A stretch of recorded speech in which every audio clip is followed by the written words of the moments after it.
Bonjour à tous. Merci de nous rejoindre à ce salon H-Expo pour cette présentation sur demande technique et satisfaction locataire. Donc pour rapidement me présenter, Marc Laurent, cofondateur d'Avis Locataire. Peut-être avant de rentrer dans le vif du sujet, un petit peu de contexte. Je salue Pierre et Julie qui m'ont rejoint sur le plateau aujourd'hui. Cette démarche, cette réflexion qu'on a initiée tous les trois, c'est suite à notre rencontre l'année dernière, précédent salon d'H-Expo, où on a échangé sur nos périmètres d'intervention respectifs. Julie chez Init, Pierre chez Delphis. Et très vite, on s'est posé la question de pouvoir créer quelque chose ensemble, réfléchir en fait à des sujets qui impactent les bailleurs ensemble. Et très vite est remontée la problématique de la demande technique et la satisfaction locataire. Donc voilà, l'idée aujourd'hui, c'est de vous présenter un petit retour d'expérience, une petite analyse qu'on a réalisée ensemble. Alors c'est une première, on va essayer de travailler dans cette voie tous les trois ensemble et d'apporter des potentielles réponses aux bailleurs. Donc, bonjour à tous, moi je suis Julie Dutour, directrice de clientèle chez Init. Init, on est un cabinet d'études spécialisé dans la valorisation du capital client. On existe depuis une trentaine d'années, on réalise environ 200 missions par an dans tous les secteurs d'activité et on accompagne entre autres le secteur du logement social dans les dispositifs d'écoute client depuis maintenant 19 ans. Bonjour, donc Pierre Moitrier, donc moi je suis chargé de mission habitat et services chez Delphis. Delphis, c'est une association professionnelle de bailleurs sociaux. On a à peu près 76 membres, 3 membres associés. Et on travaille donc avec et pour les bailleurs sociaux sur 3 grandes thématiques, l'habitat responsable, la RSE, habitat et services, donc la qualité de service, et habitat et autonomie, donc le vieillissement et le handicap. Marc Laurent, cofondateur Avis Locataire. Donc Avis Locataire, nous, on est éditeur de logiciels. On existe aussi, alors un petit peu moins longtemps que vous, on a une dizaine d'années d'existence. Et on accompagne les bailleurs dans des sujets de numérisation et digitalisation de leur activité et processus opérationnels. Ça va de solutions de numérisation de la relation locataire, des solutions de numérisation des contrôles de proximité, mais aussi des sujets plus larges, notamment des sujets de construction, de rénovation thermique du patrimoine. Et en fait, on a décidé de vous parler aujourd'hui d'un sujet particulier. Alors, ça n'étonnera personne, je crois, dans le logement social. C'est les demandes techniques ou les demandes d'intervention technique qui sont encore et toujours un enjeu crucial, puisqu'on sait qu'aujourd'hui, ça représente à peu près 60% des demandes. 40%, c'est les autres demandes variées, notamment les demandes administratives. Bon, on est d'accord que comme on travaille sur du bâti, c'est quand même intrinsèquement lié à notre activité. C'est une source très importante d'insatisfaction locataire, certainement plus peut-être qu'une demande administrative. Une forte cause de tension avec le bailleur et par conséquent, du coup, de dégradation potentielle des conditions de travail de tout un chacun chez les collaborateurs. Et donc, potentiellement, de désengagement. C'est là que va se poser le problème. Bon, après, c'est bien sûr une problématique complexe, on le verra, qui a des acteurs internes et externes. Et surtout, il ne faut pas se limiter à considérer que c'est seulement une problématique qualité. Ce n'est pas qu'un sujet pour le service qualité, parce que ça va concerner la protection du patrimoine, sa durée de vie dans le temps, la sécurité, si on a une absence de contrôle, la responsabilité que ça porte sur le bailleur. Les finances, bien sûr, si on ne traite pas des travaux, les conséquences que ça peut avoir, potentiellement les impayés, etc. Et bien sûr, en termes d'image de l'organisme, vous voyez bien ce qui ressort dans les médias à chaque fois quand le technique n'est pas traité correctement. Voilà. Mais je crois qu'on est assez convaincu qu'il y a sur ce sujet-là une potentialité d'amélioration forte avec un très fort impact pour les locataires et sur tous les autres sujets, bien sûr, que l'on traite. Mais pour ça, il faut savoir sur quelle dimension il faut agir. Et Marc, je crois que tu vas nous présenter un peu les données que vous avez pu collecter dans votre outil. Et alors effectivement, l'objectif aujourd'hui, c'est de vous présenter quelques chiffres. Alors les chiffres sont issus de retours qu'on peut avoir au travers de nos enquêtes, côté Avis Locataire, mais aussi côté Init. Alors côté Avis Locataire, peut-être rapidement expliquer à nos auditeurs comment on déploie. Donc nous, en tant qu'éditeur, on va venir mettre à disposition des bailleurs une solution qui permet de numériser l'ensemble du processus d'enquête de satisfaction à chaud, c'est-à-dire qu'on est dans l'automatisation post-événement, occurrence d'un événement, d'une intervention technique ou d'une affaire chez le bailleur, pour fournir en temps réel aux équipes du bailleur un retour sur la satisfaction de ces derniers et puis derrière mettre en place en fait tout un système de suivi en cas d'insatisfaction en tant que tel. peut-être avant de rentrer dans les chiffres, quelques enjeux, c'est important de le noter. Le premier, c'est des enjeux opérationnels. L'idée, c'est que c'est toute une démarche qui engage le bailleur, qui met à contribution les équipes. L'objectif, c'est pas juste de faire une enquête à un instant T à chaud et rien en faire, c'est de pouvoir être opérationnel en cas de retour négatif. C'est pour ça que l'idée, c'est d'accompagner les équipes dans la prise en compte de ces retours. Donc c'est vraiment intégrer ces retours dans un processus global. Deuxième enjeu chez les bailleurs, c'est l'enjeu technique. Où on récupère les données, à quel moment on récupère cette donnée et qu'est-ce qu'on en fait. Le sujet principal aujourd'hui, c'est la récupération des données dans les ERP ou dans les plateformes tierces. Alors, j'ai envie de dire qu'aujourd'hui, c'est un peu notre force. On est en capacité de récupérer ces données sur n'importe quel type de plateforme, traiter ces flux numériques et derrière, faire ce qu'on sait faire de mieux, à savoir nos enquêtes à chaud. Enfin, le dernier enjeu, c'est celui des locataires. On sollicite des gens sur des sujets impactants pour eux, une intervention technique, une intervention d'un prestataire dans son logement. Et il faut trouver la manière en fait, de leur parler, de faire en sorte qu'ils répondent. Le nerf de la guerre pour nous, c'est le taux de retour, capacité du locataire à interagir simplement et à nous remonter de l'information pertinente. Donc, in fine, tout ça mis bout à bout, c'est un vrai enjeu de qualité de service chez les bailleurs. Ça fait un peu le lien avec la thématique du salon aujourd'hui. Alors, aujourd'hui, on a fait tourner un petit peu les machines. Les statistiques qu'on vous présente, c'est issu d'un panel de 20 bailleurs avec à peu près 20 000 traitements de demandes traitées remontées. On va scinder, si vous voulez, en deux niveaux, les interventions gestion demande d'intervention technique à la charge du bailleur et les gestions d'intervention technique à la charge du locataire. Deux thématiques différentes et vous verrez qu'ils sont assez importantes pour la suite. Sur la partie gestion des demandes techniques, donc là, ce qu'on a fait remonter comme données, c'est l'ensemble des demandes d'intervention technique qui ont abouti à une intervention d'un prestataire dans le cadre d'un bon de commande ou d'un OS qui a été généré depuis l'ERP du bailleur. Les ERP, des Sopra, des Aeron, des Aravis ou autres. Alors, il y a beaucoup d'autres données, mais on a essayé de sortir les principales et les plus intéressantes. Première donnée, ce qu'on se rend compte, c'est que 70% des réclamations techniques engendrent une intervention.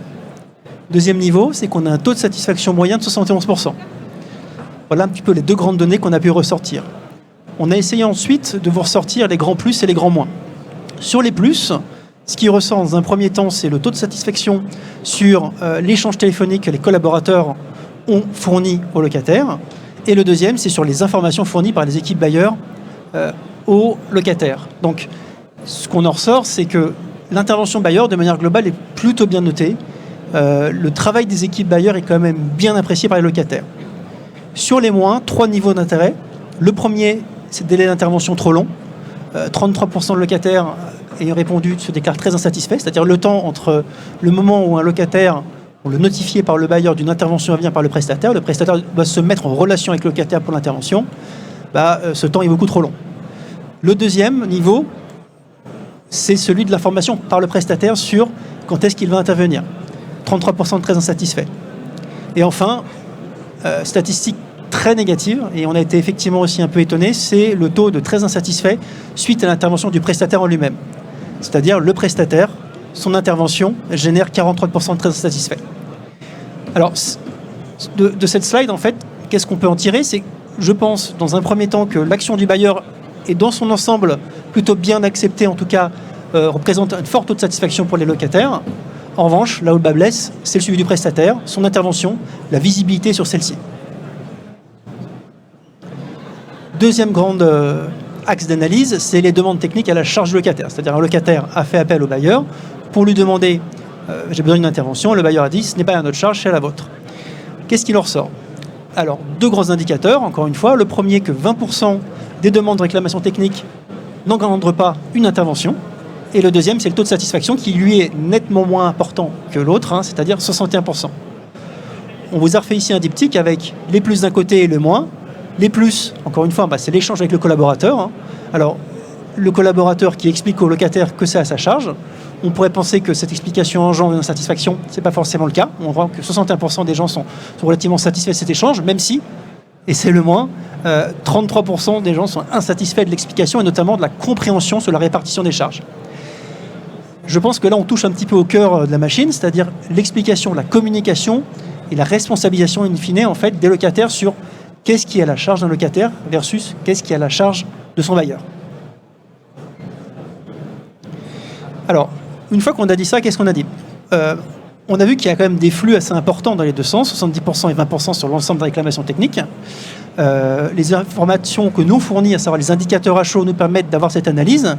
Mais je pense que pour un bailleur, le sujet il est plus large. C'est-à-dire qu'au-delà des indicateurs à chaud, il faut se questionner à la fois sur le parcours de traitement des sollicitations, des réclamations techniques, appuyer et insister notamment sur le suivi des prestataires en tant que tels. Alors, on parle des prestataires sous bon de commande et OS qui ont été référencés en amont.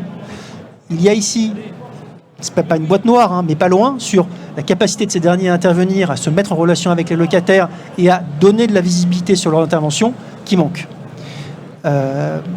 Troisième point qui ressort et qui nous semble très important, c'est la volumétrie des réclamations sans intervention. On l'a vu, qui génère un taux d'insatisfaction très élevé. Comment, en fait, je peux amener mes équipes en tant que bailleur à mieux gérer ce flux de réclamations qui n'engendre pas d'intervention, mais qui, in fine, me prennent de la bande passante. Merci Marc. Donc, je vais enchaîner. Tu nous as présenté des taux très factuels qui sont issus de ton CRM et donc de données qui sont rentrées par les bailleurs. Et nous, on va s'intéresser finalement à ce qu'on collecte dans nos dispositifs d'écoute client au travers des baromètres annuels ou des enquêtes triennales qui sont finalement les données déclaratives données par les locataires. Donc, ce qu'on observe, c'est que globalement, chaque année, il y a environ entre 40 et 50% des locataires qui déclarent avoir fait une demande auprès du bailleur. Donc, c'est un taux qui est relativement stable dans le temps. Mais une nouvelle fois, je rejoins Marc sur ce point, le volume est quand même conséquent, d'autant plus que, comme Pierre l'a dit, on a globalement 60% des demandes qui sont plutôt d'ordre technique. Donc ces demandes d'ordre technique, ce 60%, effectivement, il est très important et généralement, en majorité, on se retrouve face à des demandes légitimes qui sont des demandes qui sont traitées et qui vont donner lieu à une intervention chez le locataire. Mais il y a une partie un petit peu plus masquée, sous-jacente à ça, que sont ce que j'appelle les demandes injustifiées, qui sont finalement des demandes pour lesquelles on n'intervient pas et qui sont la plupart du temps des demandes en effet locatives ou alors ce sont des irritants qui vont venir se transformer finalement en demandes. Par exemple, un locataire va appeler le bailleur pour dire « mon chauffage ne fonctionne pas ». En réalité, son chauffage, il fonctionne, sauf que la température, elle est limitée par un système collectif. Donc, le ressenti du locataire, il est parfaitement légitime, il a froid, mais ce n'est pas un dysfonctionnement technique. Et ça, c'est intéressant parce que derrière ces demandes injustifiées, finalement, il y a des logiques de comportement qu'il est extrêmement intéressant de creuser parce que ça nous en apprend beaucoup sur les attentes et sur la relation entre le locataire et le bailleur. Alors, ces demandes injustifiées, il ne faut pas croire que c'est que de la mauvaise foi. Donc, on a réfléchi un peu au travers de temps en temps des commentaires qu'on peut recueillir dans les enquêtes. Donc, il peut y avoir des notions finalement de réflexe. J'ai toujours fait comme ça, j'appelle mon bailleur en premier. Il peut y avoir des notions de légitimité. Je suis un bon locataire, je suis là depuis plus de 10 ans, je paye mon loyer rubis sur l'ongle. Après tout, le bailleur, il pourrait faire un effort. Il peut y avoir aussi des notions de doute, en fait. Moi, j'ai confiance dans mon bailleur et j'ai peur d'appeler directement un artisan. Je ne sais pas vers qui me tourner.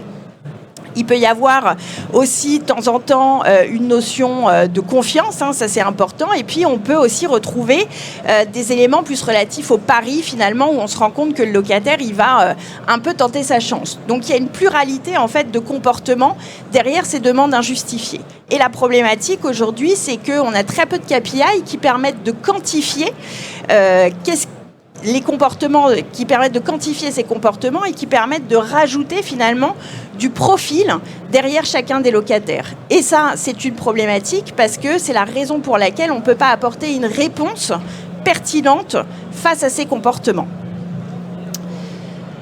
Donc derrière ça, en fait, l'objectif, c'est quand même de s'emparer de ce sujet parce que ces demandes, elles restent quand même globalement assez conséquentes. En termes de volume, c'est pas neutre.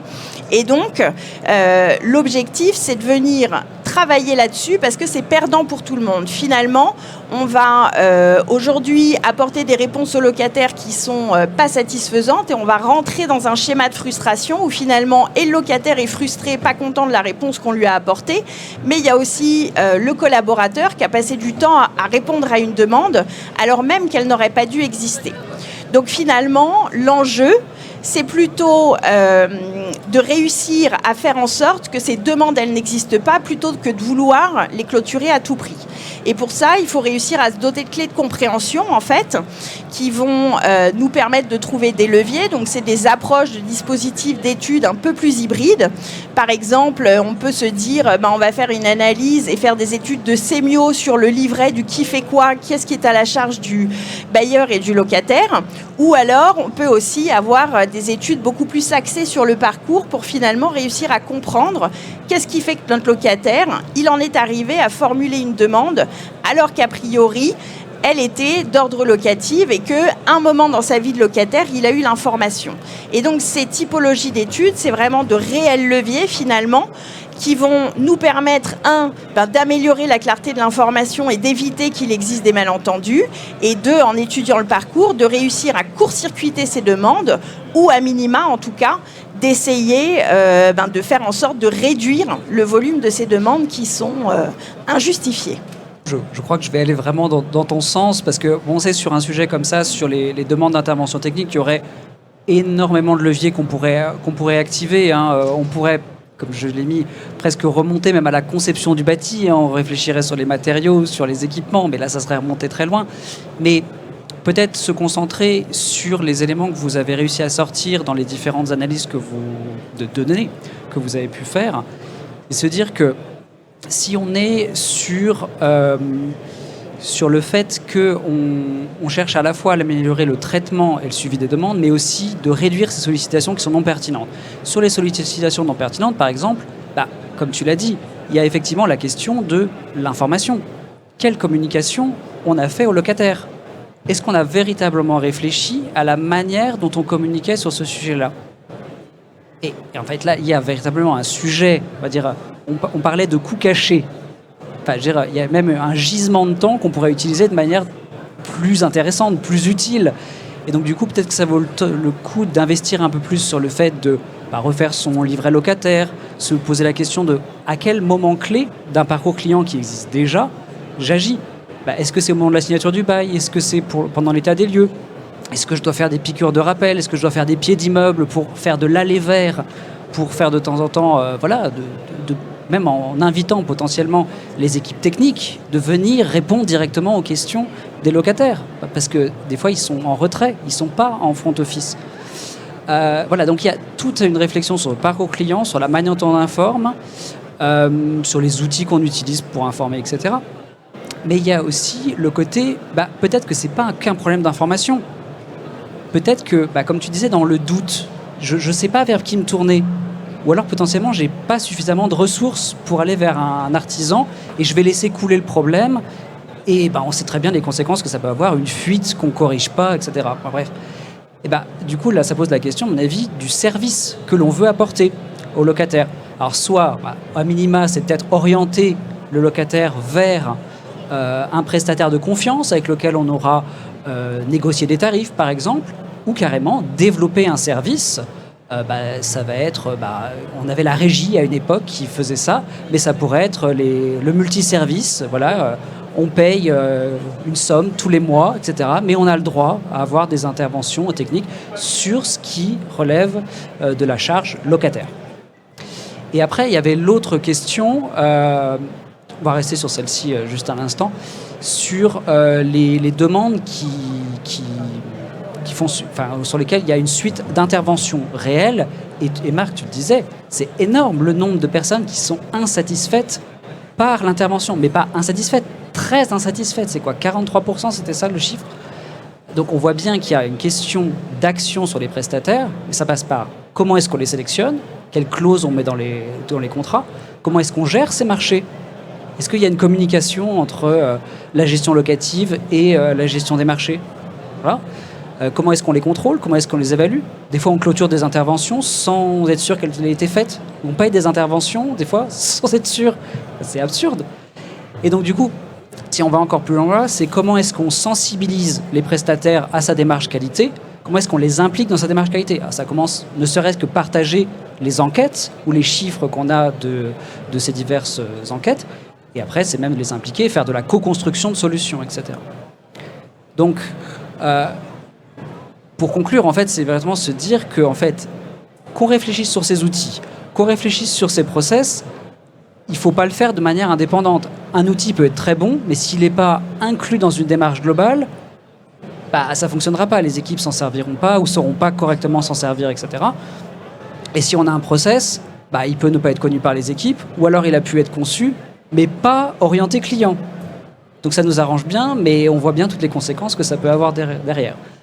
Donc, si on se résume un peu sur les étapes qu'on pourrait avoir dans cette démarche cohérente, c'est un peu l'idée du label Livia, par exemple, c'est de se dire, on commence par un diagnostic, on le fait sur la base de vos enquêtes, de vos outils, on définit une stratégie avec des actes d'amélioration, des objectifs, à la fois sur la qualité de service, mais aussi sur le côté relation client. Je pense que c'est important d'avoir les deux dimensions. Et il faut que ça soit forcément porté par la direction générale. Si ce n'est pas porté, il n'y aura pas de dynamisme, ça ne marchera pas. Choisir des engagements précis qui puissent être évaluables avec des indicateurs que l'on puisse suivre et structurer tout l'ensemble de son système de management avec clairement un pilotage, clairement des rôles et responsabilités pour la direction, pour le management, pour chacun. Et on l'évoquait, c'est que toute cette démarche-là, elle repose sur les collaborateurs des bailleurs. Si les collaborateurs ne sont pas engagés, c'est peine perdue. Je dirais, on peut avoir le meilleur outil, on peut avoir la meilleure procédure. Il faut savoir les impliquer et les mobiliser. Donc, comment on fait ? On leur définit des objectifs précis, on communique énormément en interne, on diffuse les enquêtes, on parle des objectifs, des procédures, etc.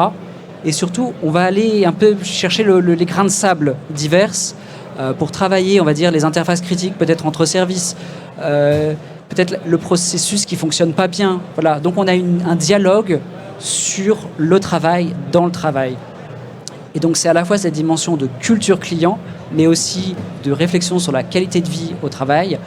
Et c'est ce qu'on appelle aussi la symétrie d'attention. Et on voit bien que dans l'engagement des collaborateurs, on aura là un levier de performance qu'il faut mobiliser.